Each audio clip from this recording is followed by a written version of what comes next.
سلام و درود. آقا میگن که دانه فلفل سیاه و خال مهرویان سیاه، هر دو جانسوزن، اما این کجا و آن کجا. یه چالش گذاشته بودیم، دوباره میخوایم بذاریم. این فنر کروشه 60 کیلویی مال خودمه، اینم که یه فنر 50. هر کس اگر بتونه 100 تا با این فنر بزنه یه دونه 50 جایزه بهش میدیم، هدیه ما به اونه. خیلی از دوستان که گفتن آی اشتباه میزنه، آی فلان، آی کجه، آی راسته، آی فلان، آی بیسا، اون دوستایی که ابراز فضل میکنن تشریف بیارن اینجا بزنن، یه دونه هم جایزه بگیرن. علی هیدر.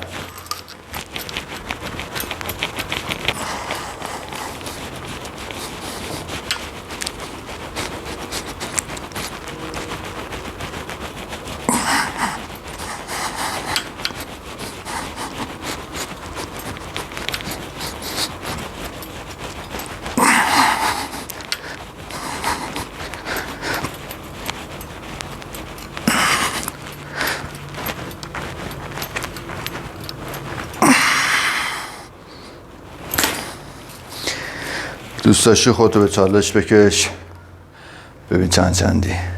سالم و سلامت و ورزشکار باشید. دوستتون دارم. یا علی.